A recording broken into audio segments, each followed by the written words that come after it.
चलो, तो कल हम लोग देख चुके थे गैस की उत्पत्ति, जिसमें जो भी गैस निकलता था उसमें हम ऊपर की ओर तीर लगाते थे। अब छेप का बनना देख लिए थे, जब भी अब छेप बनता था तो नीचे की तरफ तीर। कुछ ऐसे में भी क्रिया थे जिसमें रंग परिवर्तन हो रहा था और ताप परिवर्तन, जिसमें ताप दो प्रकार का था। यानी कि एक में क्या था कि ताप बढ़ जाते थे, ताप बढ़ जाते थे, और दूसरा में क्या थे कि ताप घट जाते थे। ठीक ना। अब अवस्था परिवर्तन, यानी कुछ ऐसे भी विक्रियाएं होती है जिसकी की अवस्था में परिवर्तन होता है, यानी वो अपनी अवस्था को बदल देता है। यानी कि ठोस अवस्था में रहता है तो किस में चला जाता है, द्रव में, द्रव में रहता है तो गैस में चला जाता है या ठोस में चला जाता है। इस तरह की परिवर्तन होते हैं। तो हम 4 को कल देख चुके थे, आज हम 5वां देखेंगे। 5वां में क्या है मेरा, अवस्था परिवर्तन, यानी अवस्था में क्या होती है, बदल जाती है। जैसे कि कुछ रासायनिक अभिक्रियाएं के फलस्वरूप मतलब क्या, रासायनिक अभिक्रिया संपन्न हो जाने के बाद, यानी रासायनिक अभिक्रिया करवाएंगे तो उसके बाद जो संपन्न होने के बाद जो प्रोडक्ट मेरा उत्पन्न होगा वो उसमें क्या अवस्था में क्या होती है, परिवर्तित हो जाए। यानी जब हम मोमबत्ती मान लेते हैं, ये मेरा एक मोमबत्ती है, ठीक है ना। मान लिए ये मेरा क्या है, मोमबत्ती है कुछ इस टाइप का, जिसमें ये मेरा बत्ती लगा हुआ है। तो हम देखते हैं कि ये जो मेरा है, ये जो बत्ती है ये क्या है मेरा, बत्ती, और ये जो है ये मोम है। क्या होता है ये, तो ये दोनों मिलने के बाद मेरा बन जाता है मोमबत्ती, ठीक ना। यहाँ पर देखना, ये मोम जो है मेरा किस अवस्था में है, ठोस अवस्था में है। लेकिन जब हम इसको जला देते हैं, यानी कहने का मतलब क्या है कि जब इसे को हम जलाते हैं तो इस तरह से जो ये जलने लगता है, तो जलने के बाद क्या होता है, देखोगे कि जब ये जल जाता है, जैसे कि हम बात कर रहे हैं, हम इसको जलाएं, ठीक, तो इस तरह जब ये जलने लगता है तो देखोगे कि जब ये जल रहा है तो इससे क्या होती है, प्रकाश निकलती है। और साथ ही साथ इसका जो ये मोम जो है, ठोस मोम जो है, वो कुछ तो मोम क्या है, जल करके हवा में चली जाती है। यानी कुछ मोम हमारा क्या होती है, जलने के बाद कहाँ चले जाती है, हवा में, यानी वाष्प के रूप में, गैस के रूप में बदल जाती है, CO2, यानी कार्बन डाइऑक्साइड बन जाती है। क्या बन जाती है, कार्बन डाइऑक्साइड, CO2। लेकिन कुछ ये जो ठोस मोम है वो पिघल पिघल के नीचे की ओर क्या होती है, गिरने लगती है, और ये जो है हमारा जल के रूप में निकलने लगती है। किस रूप में, जल के रूप में। किस रूप में, तो जल के रूप में। अब फिर ये नीचे आने के बाद जब ठंडा होता है तो फिर पुनः जम करके क्या बन जाता है मेरा, मोम। तो यानी कहने का मतलब क्या है, यहाँ देखना, जब ये ठोस मोमबत्ती को हम जलाएं तो ये तो कुछ कार्बन डाइऑक्साइड गैस बनाया, यानी गैस के रूप में बदल गया, और कुछ पिघल पिघल के द्रवित हुआ, तो यानी द्रव में, तो यानी ठोस अवस्था से गैस और द्रव में क्या हुआ, बदल गया। तो इसी यानी कि अवस्था में क्या हो रहा है, इसका परिवर्तन। समझ में आया। तो यानी कि रासायनिक अभिक्रिया पहचानने के कुल कितने तरीके हमारे पास हैं, 5।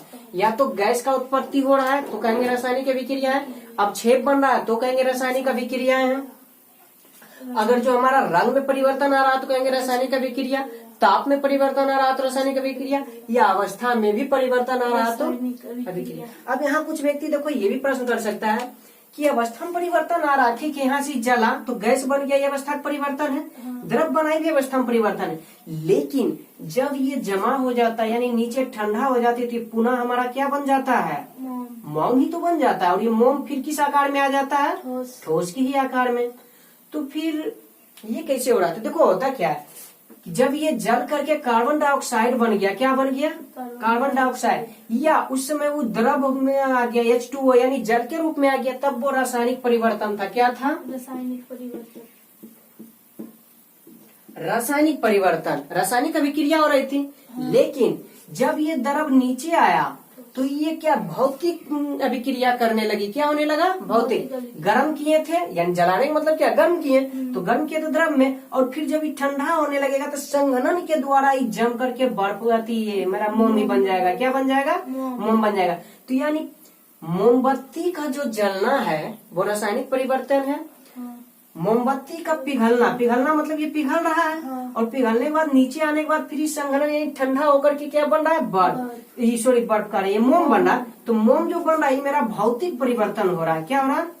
क्योंकि वापस अपनी अवस्था में क्या हो रहा है? लौट रहा है, वापस अपनी अवस्था में लौट रहा है। तो ये क्या हो रहा है मेरा? भौतिक परिवर्तन। यानी कि मोमबत्ती का जलना रासायनिक परिवर्तन, मोमबत्ती का जलना रासायनिक, और अगर मोमबत्ती का पिघलना तब भौतिक परिवर्तन। तो भौतिक परिवर्तन तो मतलब भौतिक अभिक्रिया।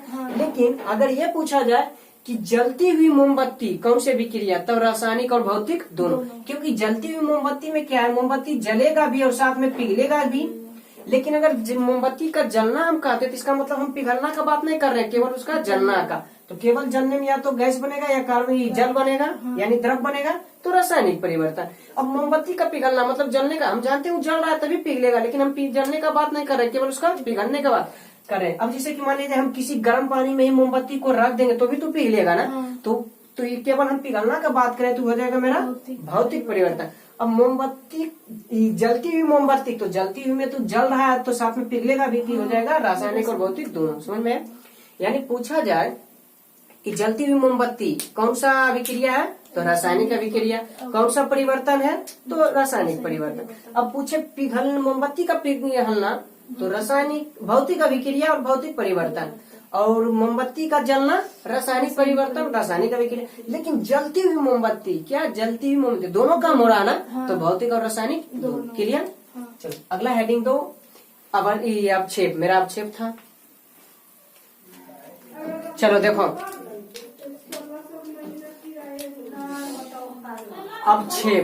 अवक्षेप का मतलब क्या, पहले भी बता चुके, फिर से बताते हैं। वैसे ठोस पदार्थ, यानी अवक्षेप क्या होगा, एक ठोस पदार्थ होगा, यानी ठोस अवस्था होगी, यानी ठोस अवस्था होगी जो रासायनिक अभिक्रिया के फलस्वरूप, यानी भौतिक अभिक्रिया नहीं बल्कि कौन सा अभिक्रिया, रासायनिक अभिक्रिया। क्योंकि अवक्षेप बन रहा है इसका मतलब वो अभिक्रिया कौन सी अभिक्रिया होगी, रासायनिक अभिक्रिया होगी। ठीक ना? तो रासायनिक अभिक्रिया के फलस्वरूप विलयन में से पृथक होकर तल में बैठ जाती, यानी विलयन, कल बोले थे विलयन घोल क्या होता है, तो उससे पृथक होकर यानी अलग होकर कहाँ चली जाती है, तल में, यानी नीचे जाकर क्या होती है, बैठ जाती है। बोल सकते तल में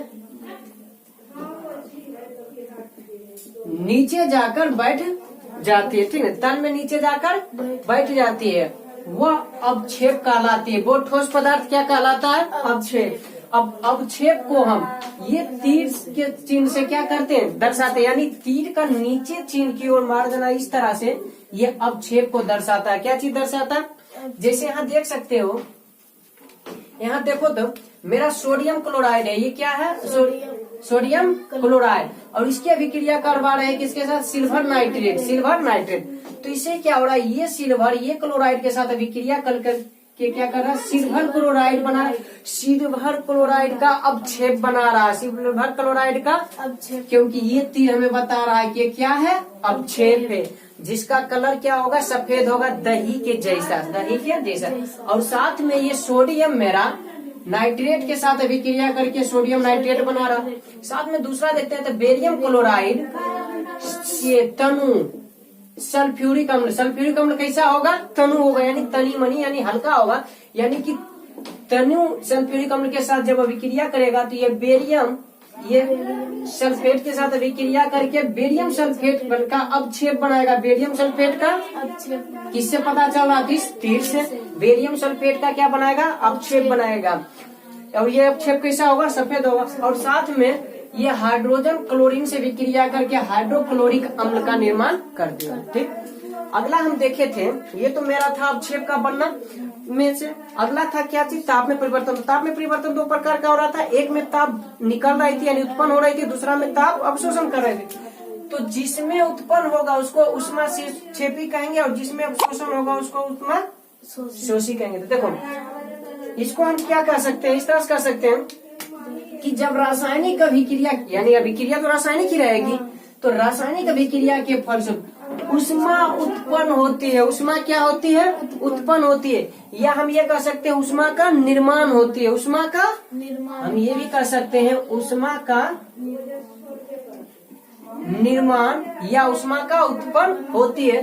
तो वैसे अभिक्रिया को हम क्या कहेंगे, उष्मा क्षेपी अभिक्रिया कहेंगे, उष्मा क्षेपी अभिक्रिया कहेंगे। ठीक ना? जैसे कि देख सकते हो ये कली चूना है, कैल्शियम ऑक्साइड, इसकी अभिक्रिया जल के साथ करवा रहा है। किसके साथ? जल के साथ। तो ये क्या बना रहा है?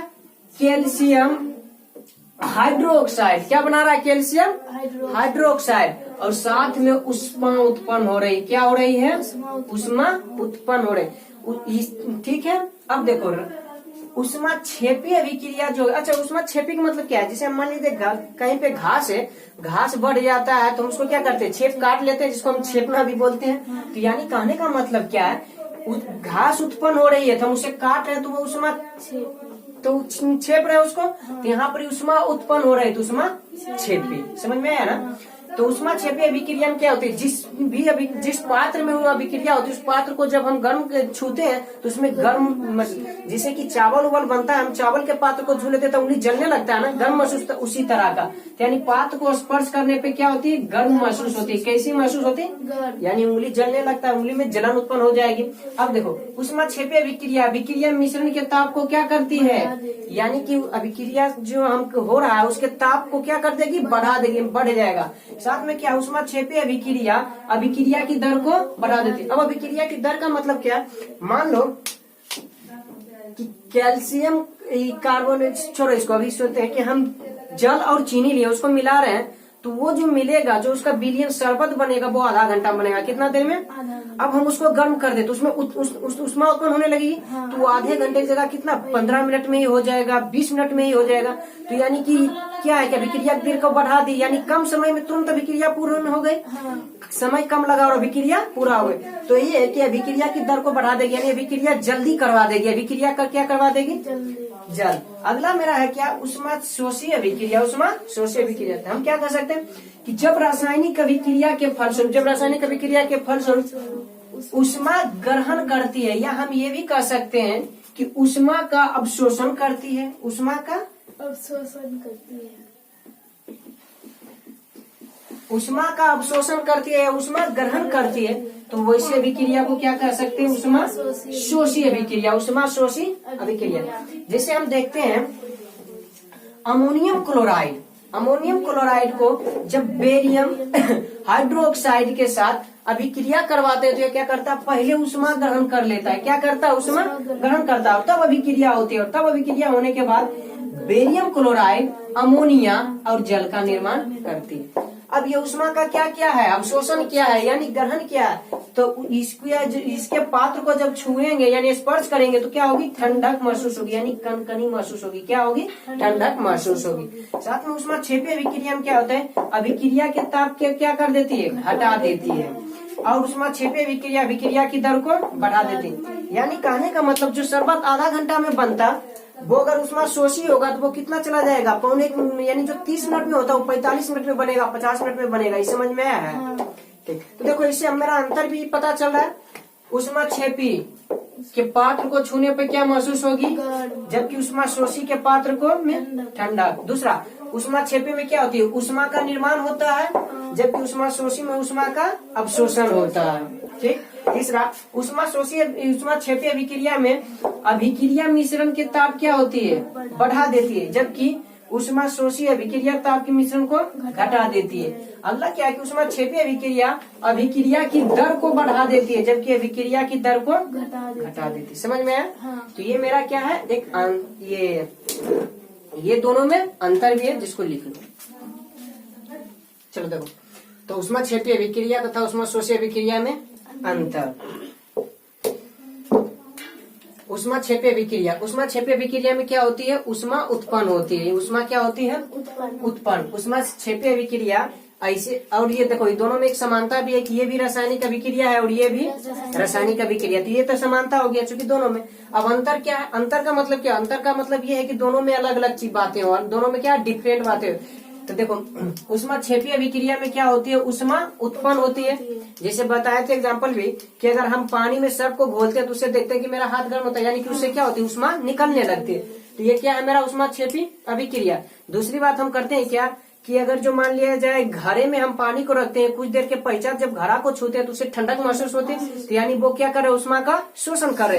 तो वो क्या है? उष्मा शोषी अभिक्रिया। ठीक है ना? इस तरह से तो उष्मा छेपी अभिक्रिया में उष्मा निकलती है यानी उत्पन्न होती है, और उष्मा शोषी अभिक्रिया में उष्मा का क्या होता है, अवशोषण होता है यानी उष्मा का ग्रहण किया जाता है। अब उष्मा क्षेपी अभिक्रिया में क्या होती है कि अभिक्रिया के मिश्रण जो यानी अभिक्रिया को हम मिला रहे हैं, जैसे कि हम मतलब कि जल में ये चीनी को मिला रहे हैं, तो ये क्या मिश्रण कर रहे हैं दोनों का, तो अभिक्रिया मिश्रण के ताप को क्या कर देती है, बढ़ा देती है, अभिक्रिया मिश्रण के ताप को बढ़ा देती है। जबकि उष्मा शोषी अभिक्रिया क्या करती है, अभिक्रिया मिश्रण का जो ये ताप है इसको क्या करती है, घटा देती है, उसको क्या करती है, घटा देती है। अब अभिक्रिया की दर को ये क्या कर उष्मा क्षेपी अभिक्रिया क्या करती है, बढ़ा देती है। अब अभिक्रिया की दर, इसका मतलब क्या है कि मान लो कि हम जल में चीनी मिला रहे हैं, तो हमको मिलाने में आधा घंटा लग रहा है, सपोज दैट आधा घंटा लग रहा है, तो अगर हम उसको तुरंत गर्म कर रहे हैं तो क्या 10 से 15 मिनट में हो जाएगी, तो यानी कि कम समय में पूरा हो गई, तो यानी जल्दी हो गया, तो जल्दी हो जाने को हम बोलते हैं अभिक्रिया की दर को बढ़ा देना, यानी अभिक्रिया जल्दी होने लगा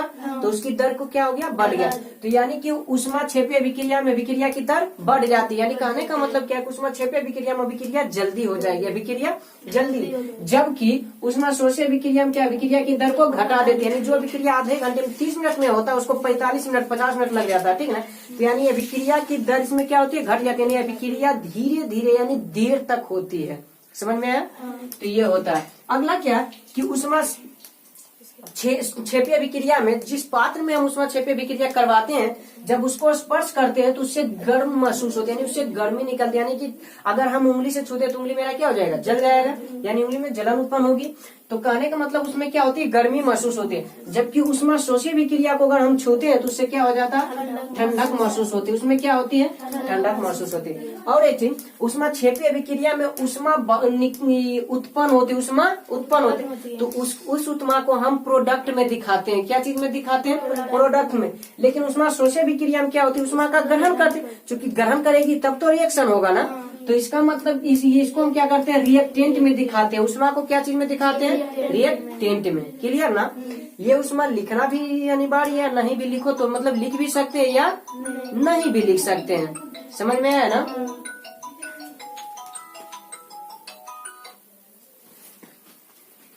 तो कहने का मतलब क्या है कि इसमें क्या है, ये जैसे कि हम कल एक ये और ये दोनों जो है दोनों ताप में ही परिवर्तन है। देखो इसमें क्या है, मेरा मुख्य रूप से यहाँ ये अंतर हो गया, साथ में मेरा इसमें दो समानता भी है, क्या है,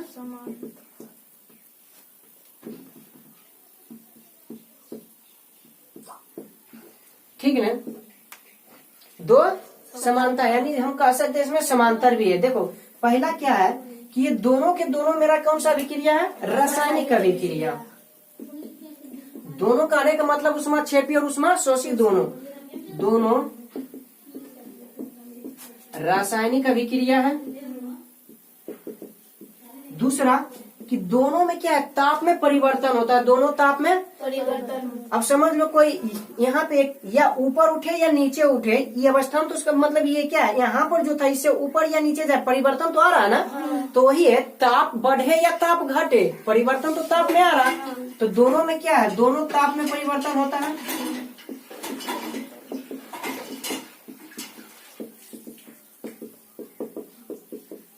यानी ये मेरा 5 अंतर है, तो ये दो को क्या उसमें समानता, जो समानता का मतलब है कि दोनों में एक ही चीज होगा, दोनों में, और अंतर का मतलब है दोनों में डिफरेंट होगा। जैसे देख सकते हो कि एक बढ़ रहा है तो दूसरा घट रहा, एक बढ़ रहा है तो दूसरा घट रहा, दूसरा में एक में गर्मी महसूस होती है तो दूसरा में ठंडक महसूस, एक उत्पन्न करता है तो दूसरा अवशोषण करता, ये सब हुआ। क्लियर।